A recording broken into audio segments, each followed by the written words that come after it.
Quando cheguei à rua Urano, número 153, Vila Satélite, pertinho do cemitério Bosque da Esperança, na região norte da cidade, encontrei várias pessoas que aguardavam do lado de fora o início dos trabalhos e constatei que os médiuns e colaboradores têm de chegar 3 horas antes para preparar o ambiente. Considerando esse tempo, mais o da reunião, a pessoa que participa tem de dedicar entre 7 e 10 horas para cada encontro. É, portanto, uma atividade que exige compromisso de verdade. O agrupamento de Umbanda da Estrela Azul tem como objetivo propagar a doutrina do Tríplice Caminho como forma de auxiliar toda a coletividade planetária no reencontro da paz mundial, que começa na paz do indivíduo. Para tanto, utiliza-se das doutrinas tântrica, mântrica e yântrica como métodos para fazer o indivíduo entrar em contato com os planos de luz, região ariândica, onde habitam os ancestrais do planeta Terra. Esses espíritos de excelsa sabedoria, amor e poder operante, sublimados em seus atributos espirituais, descem até o plano denso para se comunicar e orientar a coletividade humana através das faculdades mediúnicas dos sacerdotes, dos iniciados e dos médios do Obandaum. Todos devem tirar os sapatos e se posicionar ou na plateia ou no local dos trabalhos, este com piso de areia. Depois de uma saudação, o coordenador do templo, também chamado Marachitã, comanda uma série de lindos cânticos e aos poucos os guias vão chegando. Ao menino, o caboclo e o preto velho, ou pai velho. E eu queria conversar com meu anfitrião, um juiz de direito. Falei primeiro com o promotor de justiça, o doutor André Luiz Garcia de Pinho. A primeira pergunta, claro, é básica. O que é Umbanda? Umbanda é uma doutrina que sintetiza, procura trabalhar de maneira respeitosa com todas as outras religiões e que procura, dentro da doutrina da síntese, fazer com que as pessoas pensam, ajam e sintam de maneira coerente com os ensinamentos de Deus. É uma comunhão de forças do bem para poder trabalhar a espiritualidade, quem precisa? A Umbanda está de portas abertas para quem necessitar. Nosso humilde terreiro aqui recebe pessoas de todas as religiões e qualquer pessoa que se sentir com uma necessidade espiritual, independentemente do credo, da raça, da cor, da condição social, vai ser muito bem recebida. Demanda tempo, né? Eu estava observando que vocês chegam bem antes de começar o atendimento e não tem hora para acabar. Toma da pessoa, digamos, umas 10, 15 horas por semana. Nós temos pessoas que... A Umbanda fica situada num tripé de dedicação, disciplina e honestidade. Isso é imprescindível. Aqui não se cobra nada. Pelo contrário, pessoas que eventualmente sejam necessitadas, quando nós temos alguma disponibilidade, nós ainda temos condição de ajudar. E isso é um favor que essas pessoas fazem para nós. Nós nos sentimos honrados em poder servir essa comunidade. Um promotor de justiça tem graves responsabilidades. É aqui que o senhor faz a sua higiene mental? Olha, aqui eu me purifico das mazelas que eu trago do fórum, que eu trago esses debates, essas questões mundanas que ficam impregnando tantas pessoas durante tanto tempo. O senhor está convencido que o senhor encontra aqui mais do que o bálsamo para a alma, o senhor encontra o caminho para tomar algumas decisões que o senhor tem que tomar lá no dia a dia? Olha, sem dúvida nenhuma, com o esclarecimento espiritual, muitas questões que aparentemente são muito complexas, elas ficam muito mais simples de serem resolvidas quando, acima de tudo, a gente tem a figura do Cristo nos iluminando. E a gente vê na Umbanda uma coisa que é muito interessante, que é a questão prática. Você tem a prova material, concreta, palpável da existência de Deus, através dos mensageiros dele. Doutor, o Brasil é um país predominantemente católico, o maior país católico do mundo, embora os evangélicos tenham crescido, ainda prevalecem os católicos. Por que é que nós fomos criados com tanto medo da Umbanda, hein? Olha, eu acho que é por uma questão... É desconhecimento ou má fé? Eu acho que é mais desconhecimento do que má fé, sabe? Embora não se possa deixar de ignorar que atualmente muitas pessoas que poderiam ter acesso ao conhecimento preferem não ter e preferem distorcer o conhecimento do que é verdadeiramente a Umbanda, para poder satisfazer interesses escusos. Doutor, esse é o caminho para esse mundo que ninguém melhor do que um promotor está sabendo, tá acontecendo coisa que a gente não imaginava, em termos de crueldade contra a criança, marido contra a mulher. A fé é um dos caminhos, além da lei? A fé é a lei de Deus, né? Nós temos que fazê-la, temos que procurar segui-la, seja num terreiro de Umbanda, seja num templo evangélico, seja numa igreja católica, seja num candomblé, em qualquer que seja o lugar, que se colocasse, ou seja, até mesmo sem haver necessidade de nenhuma construção nem nada, mas que a pessoa dentro dela mesma seguisse o preceito do Cristo. Muito obrigado, doutor. Eu que agradeço. Bom, doutor Nilton Teixeira é juiz da primeira vara de família de Belo Horizonte. Doutor Nilton, eu até outro dia mesmo, com mais de 50 anos, morri de medo do centro de Umbanda, como eu fiquei dizendo. Ah, meu filho, lá tem as galinhas pretas, tem uns trabalhos feitiços contra os outros. Aí eu vim visitar e encontro uma paz danada, um lugar assim todo alto astral, e de cara encontro um promotor e um juiz, que é o senhor. Nós ficamos equivocados durante décadas e séculos com relação ao Umbanda? Sim, com preconceito e também com trabalho feito até mesmo durante o regime militar, onde que a Umbanda foi perseguida, né? E também algumas religiões que ensinam Umbanda e criticam Umbanda sem saber o que é Umbanda, né? Ou seja, se eu sou ignorante em determinado assunto, como que eu posso criticá-lo? Então, como você mesmo diz, é uma paz, a tranquilidade, né? E nada de galinha preta, nada de matança de animais. E nem feitiço para prejudicar os outros. Umbanda, principalmente esta casa, jamais faz para prejudicar, sempre faz o bem, né? Templos como este são muitos em Belo Horizonte? Não, de Umbanda, dessa Umbanda aqui, alguns chamam de esotérica, esta é a primeira aqui em Belo Horizonte. E vai ser o primeiro templo umbandístico que nós estamos construindo aqui ao lado também. Como é que chama esse bairro? Vila Satélite. Vila Satélite. Depois eu dou a dica direitinho para os ouvintes da Itatiaia. Antônio, técnico em eletrônica, ainda é jovem, mas já está na Umbanda há muito tempo. Desde os 18, 19 anos, hoje eu estou com 33. E o que é Umbanda para você? Umbanda é síntese de conhecimento. A Umbanda vem da palavra Umbandã, que traduzindo direto do primeiro alfabeto da humanidade, o Abanhenga, quer dizer conjunto das leis divinas. Então, se aprendendo essas leis divinas em todos os seus aspectos, nós vamos ter mais harmonia na vida e viver felicidade. Ser feliz é o objetivo de todos nós. Você percebe que nós, por conta da competitividade, por conta dos tempos modernos, nos dedicamos demais ao extremo, à exaustão, a nos qualificarmos tecnicamente e esquecemos de mexer nos parafusos da alma e da cabeça? Eu acho que está tendo, esses últimos tempos, está tendo uma revolução no entendimento do que é espiritual, no que é a busca pelo divino. Então estão aparecendo um boom de religiões, de seitas, seja como as pessoas querem entender, mas está tendo uma nova perspectiva, um novo olhar sobre o que é o divino e como procurar esse divino que nos traz uma harmonia interior. O que você sente nessas reuniões é só seu, claro, mas a fim de a gente levar informação às pessoas. Dá para você resumir qual que é o sentimento quando você se acha aqui dentro, no meio dos amigos e dos necessitados?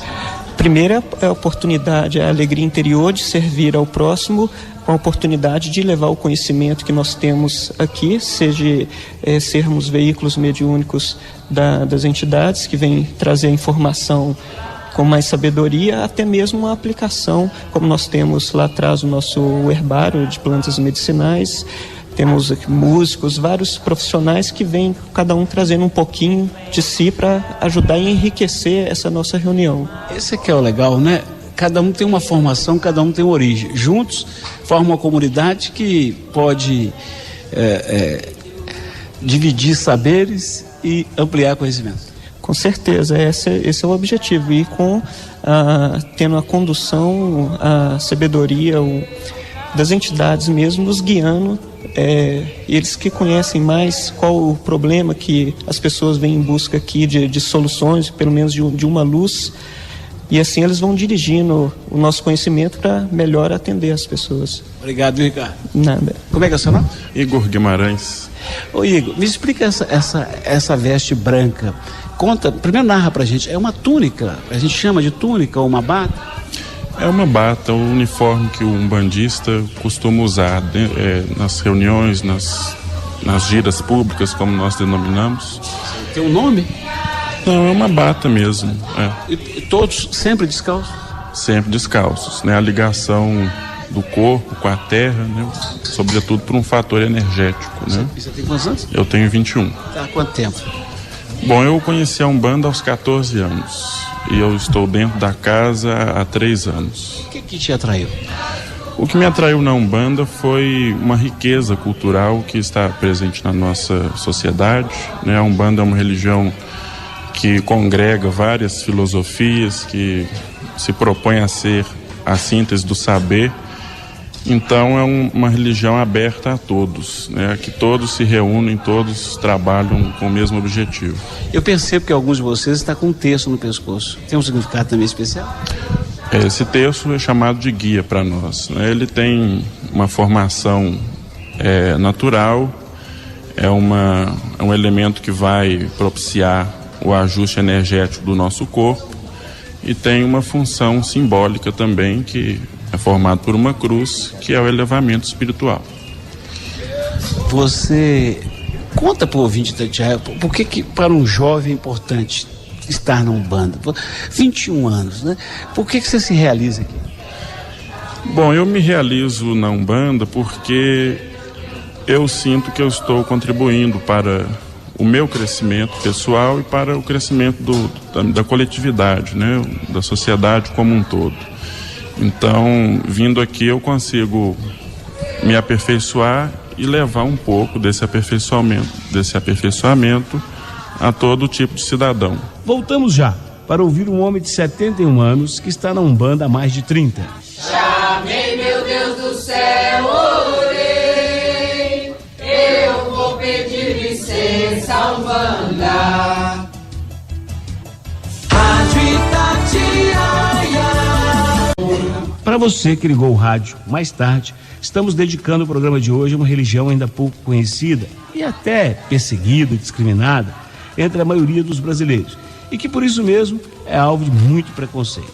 Agora, vamos ouvir um homem de 71 anos. Seu pai era pastor da Igreja Batista, mas ele, há 30 anos, Moacir Guimarães, é cativo da Umbanda. É porque primeiro eu vim para o catecismo, não é isso? No catecismo eu consegui, já tinha uma base evangélica, não é? Militei dentro do catecismo, mas no catecismo não aceitaram muito aquilo que a gente chama de incorporação, lá eles dão o nome de psicofonia, que é a incorporação na Umbanda. E dentro lá espiritismo, e dentro do espiritualismo, que é a Umbanda, eu encontrei a resposta para tudo, é ciência exata. Aqui você encontrou respostas? Porque aqui não é desfazer das outras, por exemplo, as casas de candomblé e cultos afro-brasileiros. A Umbanda não vem da África. A Umbanda é essencialmente brasileira. Ela vem quando aqui no Planalto Central, né, a Lemúria, essas coisas, o centro aí é que vem. É a primeira religião da humanidade. Por exemplo, você encontrou respostas aqui. Você pode nos ajudar revelando qual resposta você encontrou, por exemplo, para a morte aqui? Para a morte? Qual que é a explicação? Ou não tem essa preocupação? Não, o próprio Evangelho diz que todas as religiões aceitam que o espírito é imortal. A única coisa que perece é a matéria. Isso perece. Então, daí eles falam que a gente comunica com os mortos? Não. Morreu a matéria, o espírito não. O espírito comunica normalmente. É uma comunicação entre vivos. Entre vivos. O espírito é imortal. Isso todas as religiões no mundo inteiro aceitam. Agdemir Valéria Leixo é cientista da Faculdade de Medicina da UFMG e confirma que na Umbanda pode-se fazer a ligação tão polêmica entre religião e ciência? Essa é uma discussão que não vai acabar nunca. Na verdade, a ciência é cheia de religião, a religião é cheia de ciência, eu diria dessa forma. Quando eu era católica, a gente discutia muito fé, ciência, né, como se fossem ilhas, né, dentro de um oceano. E na verdade essas ilhas foram criadas pelo pensamento mesmo, o pensamento racional, né? Mas na verdade o ser humano é inteiro.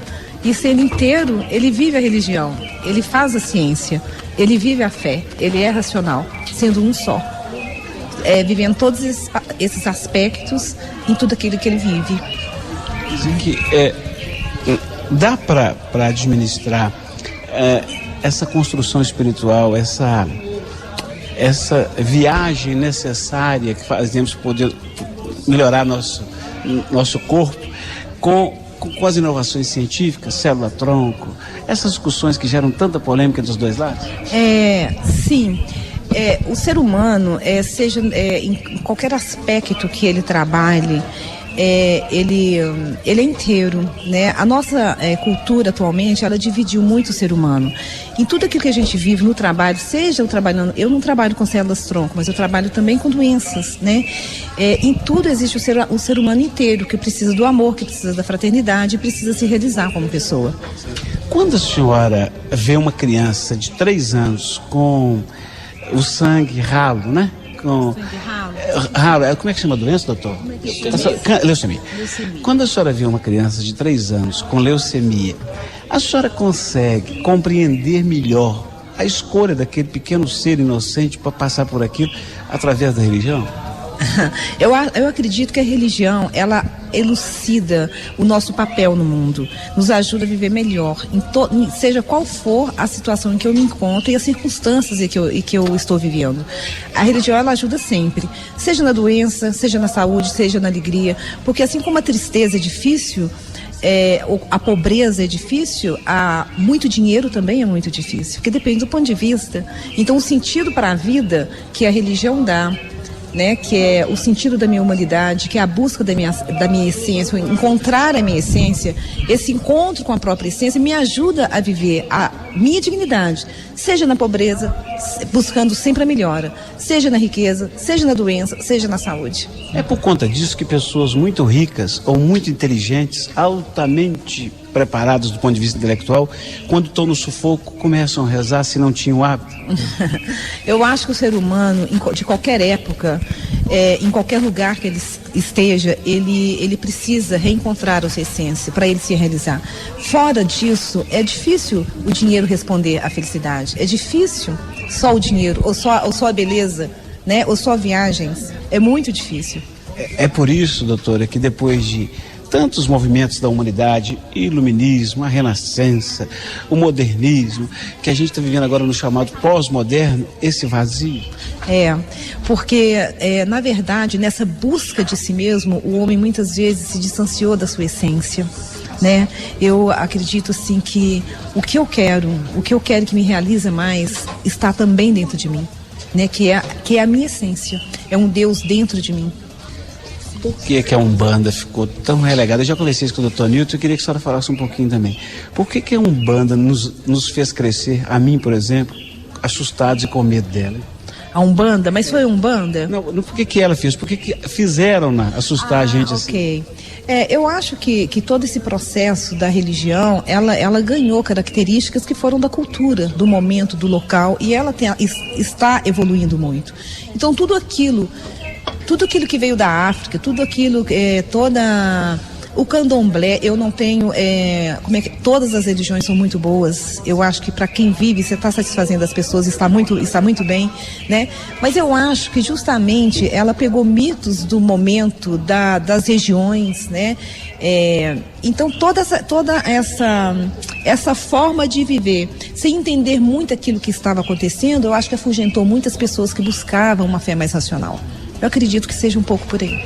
Daqui a pouquinho, o Marachutã, o coordenador do Templo Senhor Cobra Coral, vai falar conosco na Itatiaia. Muito para a evolução do nosso planeta. A Umbanda não, a Umbanda, ela é milenar, ela é ancestral, ela ressurgiu há pouco mais de 100 anos, inclusive agora, dia 15 de novembro, fazendo 100 anos. né, com o seu precursor, isso oficialmente, né, que é Zélio Fernandinho de Moraes, que foi o grande revelador dessas verdades. A gente tem, no candomblé, por exemplo, os santos, deuses que são equivalentes aos da Igreja Católica. Na Umbanda também temos. Exu é o melhor exemplo? Não é o melhor exemplo. Existe sim o sincretismo. A Umbanda não se faz só pela crendice popular. O sincretismo foi uma adaptação, né, que por ordem do plano espiritual houve por bem assim fazer, para que as pessoas não ficassem muito perdidas ao fazer essa migração entre a realidade que pudesse ser palpável, visível, até a busca da sua essência verdadeira, que são as questões do espírito. E quais são as entidades, se é que é o seu nome que eu posso dar, que vocês veneram aqui? Sim, são 7 vibrações que nós consideramos como emanações da divindade, que está implícito no Oxi, né, que nós chamamos de Oxi, que é Orixalá, Ogum, Oxóssi, Xangô, Iorimá, Iori e Iemanjá. O Exu Guardião, né, que é tão mal falado e tão mal compreendido, na realidade seria uma concretização, um operador dessas forças em potências sutis no plano da matéria. Você diria que parte da discriminação, do preconceito contra a Umbanda pode ter origem no ato, para muitos chocante, do recebimento de uma entidade, através de um médium? De certa forma, sim, a Umbanda ela veio se formando culturalmente com a mescla, né, entre o credo trazido pelos africanos, um pouco da cultura do índio, no seu aspecto religioso, e também do branco, que é o kardecismo que nós conhecemos hoje. A Umbanda, o que ela fez? Vendo essa coisa fervilhando, misturada, o astral achou, vamos dar uma forma a isso. Aí buscou uma compilação. E o que trouxe? Fez com que esse culto fosse da melhor forma entendido aqui na Terra. Aí sim, mais uma vez, houve essa adaptação para a melhor compreensão de todos que frequentam a Umbanda. A propósito de kardecismo, eu tive a oportunidade de conhecer o Templo Manuel Felipe Santiago, frequentado por uns meses, e me impressionou aqui a conversa com as pessoas até agora. Eu estou achando muita semelhança entre umbandistas e kardecistas. Tem mesmo, né? Tem, e se tem. Como eu disse, a Umbanda é um conjunto das leis divinas. E nós entendemos, até por questão teológica, né, que nos são ensinados pelos espíritos superiores, que a Umbanda, em sua essência, ela traz no seu bojo o conjunto. E assim nos é ensinado que as religiões que existem hoje, de certa forma, em todo o planeta, possuem fragmentos dessa verdade, do Umbanda Rum em sua essência superior. Outra característica dos kardecistas, que percebo nos umbandistas, é que vocês falam de paz e ressaltam a sua crença, mas não estão preocupados em questionar ou criticar outras crenças. Sem dúvida nenhuma. Hoje a Umbanda, nessa nova vertente, ela busca convergência e a paz acima de qualquer situação dos homens.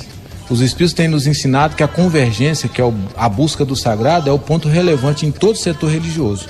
Todo setor religioso tem sua parte sagrada, tem sua parte divina. E se nós buscarmos como referência o sagrado, nós teremos diálogo e não briga. A gente chama o senhor, pode chamar o senhor de pai de santo?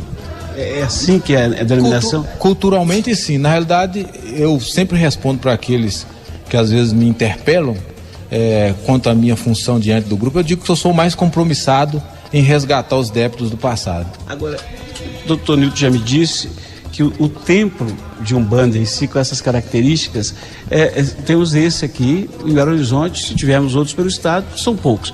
Agora, os pais de santo, as mães de santos, a Umbanda em si está espalhada por todo lado, né? E sim está. O último censo que foi feito foi contado, né, em cerca de 780 mil terreiros por esse Brasil afora. E isso registrado, não aqueles que funcionam sem registro. O nosso caso é um dos templos que é registrado, está legalizado junto às leis dos homens e mais. No último censo, como eu disse, são mais de 7 milhões no mínimo de praticantes. Nossa casa é uma casa que vem seguindo uma tradição iniciática. E quando eu digo iniciática, porque se plasma nesse fundador em 1918 e vem com essa característica que você está visualizando aqui hoje. E dado a esse ponto, eu diria que no Brasil inteiro, de 780 mil terreiros, nós somos talvez dos 78 filiados a essa corrente iniciática de Umbanda. Estou enganado, é uma corrente que pretende mostrar à sociedade brasileira uma umbanda, a expressão não é bem essa, mas é que eu melhor encontro, uma umbanda limpa. Eu estou me referindo a essa história de galinha morta na encruzilhada, farofa, vela grande, que é meio assustador para as crianças. Com certeza isso não é umbanda. Umbanda, só por dizer, umbanda ela é limpa, por si só. Nós respeitamos, né, as pessoas que assim ainda agem no seu culto, mas entendemos que de forma espiritual, de forma essencial, ainda está muito longe da questão verdadeira do espírito. Os irmãos que assim ainda procedem estão no seu tempo certo, estão dentro do seu grau de consciência, e nós acreditamos, como o plano espiritual principalmente acredita, que cada um terá seu tempo certo para o despertar. Como é que é a sua visão do mundo consumista que está aí fora, de todo mundo querendo ser famoso por 15 minutos? É o Big Brother, é o jogador de futebol com poucos meses de atividade, contratos milionários, é o homem porque trabalha na rádio, se acha o máximo, é o outro bonitão da televisão. Nós estamos dando muito valor a essas coisas. Quem trata mais do espiritual, como é o caso do senhor, como é que o senhor vê, hein? Bom, a gente vê, infelizmente, uma barreira grande para a evolução desses que assim estão presos. Nós que buscamos esse encontro com a espiritualidade, entendemos que existe algo essencial mais importante do que esse estágio material. E dentro da oportunidade de cada um, eu sei que, e acredito que cada um descobrirá o seu tempo certo, mas que queira ou não queira, o consumismo hoje, como você mesmo citou, é uma barreira grande para aqueles que ainda não se despertaram para as questões do espírito. O Moacir estava me dizendo há pouco, a propósito de uma pergunta sobre esse susto que as pessoas levam. Eu vou lá não, que o médium vai receber alguém do além, que vai apontar o dedo para mim, falar isso, aquilo, aquilo outro. Ele dizia que o grande equívoco é achar que o médium está falando com alguém que está morto, né? Porque o espírito não morre. Esse é que é o grande canalizador de energia da Umbanda. Nós estamos vivos e estaremos sempre. Muito boa sua observação. Na realidade, todos nós somos espíritos, independente de estarmos encarnados ou não. Morrer é simplesmente uma questão de paradigma, que ainda não foi totalmente compreendido. Eu diria, como já nos ensinam os guias, né, que morrer é como subir na curva da estrada. Ou seja, é trocar de roupa. E para nós que já estamos aqui trilhando e sujeito, né, à providência divina, mas ao nosso poder de vontade, nos resta experimentar e, acima de tudo, procurar insistir e descobrir qual é a nossa verdade. Kleber, o nosso mundo é muito desigual e cada vez fica mais desigual. E a grande empresa fatura. O dia que ela passa uma crise, ela ameaça demitir, pega dinheiro do governo, põe na grande empresa, ela volta a faturar e esquece de devolver o dinheiro. E a gente fica assim achando, será que isso tem futuro? Você consegue visualizar Belo Horizonte melhor, Minas Gerais melhor, o Brasil melhor, a médio e longo prazo? Com toda absoluta certeza. O Brasil não tem a forma de um coração, não é à toa.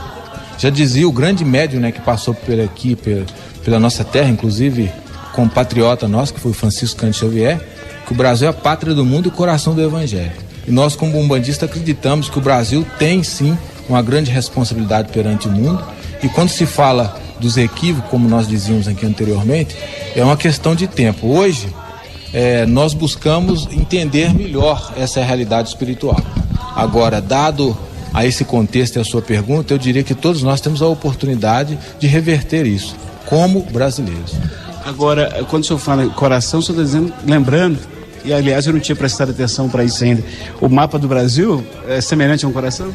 É semelhante a um coração. E mais, né, ele carrega o símbolo cosmogônico, que é o Cruzeiro do Sul, vibrando como uma bênção do Cristo sobre essa terra abençoada que é o Brasil. E não é à toa que chama Brasil, né? Porque na sua essência, ou na linguagem antiga, linguagem dos índios, Brasil vem do termo Bará Tizil, quer dizer terra da luz. Não é à toa, então, que o Cruzeiro Divino vibra em cima do nosso plano, do nosso, né, país. Kleber, as faculdades de teologia estão espalhando pelo mundo.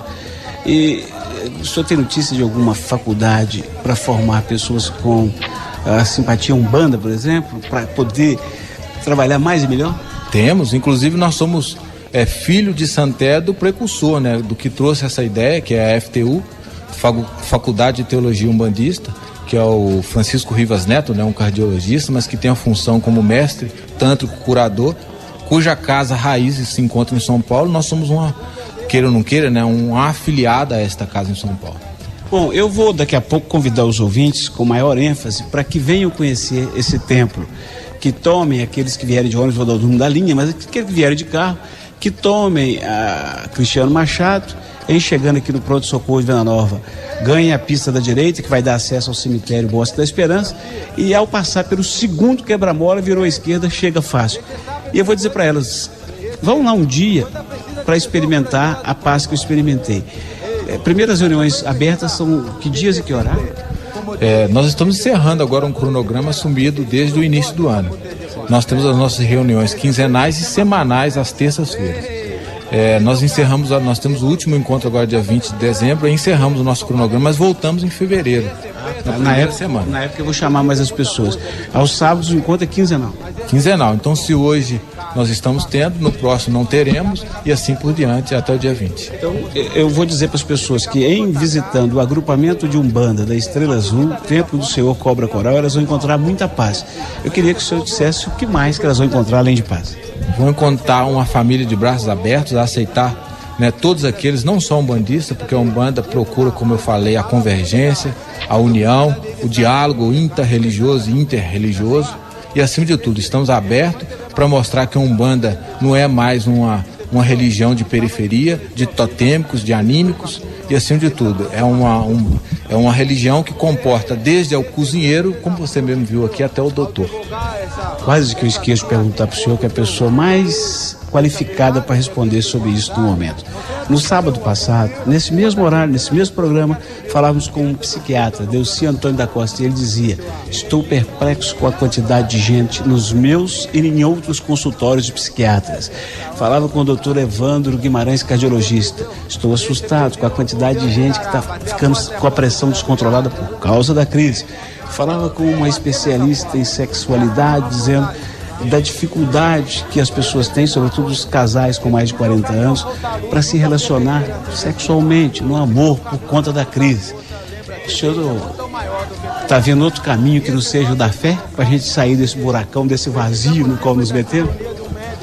Com toda sinceridade, acho que não. Eu acho que deve, sim, a gente se preocupar com as questões da matéria, com a saúde física, porque o corpo, ele é sagrado, ele comporta o espírito, né, que é a energia principal de sobrevivência. Agora, descuidar da realidade espiritual, da nossa essência, porque queiramos ou não, todos nós somos espíritos. E menosprezar, ignorar isso, é como diz o ditado popular, é cavar o próprio túmulo. Eu vejo muita paz, muita alegria para todos, principalmente ao chegar a esse final de ano, que é um ciclo vencido, mas eu digo, a todos nós ainda precisamos arregaçar as mangas, ir por desafio, como nós hoje, que queiramos ou não, somos umbandistas, estamos tentando mostrar às pessoas que nós não somos tudo aquilo que eles falam.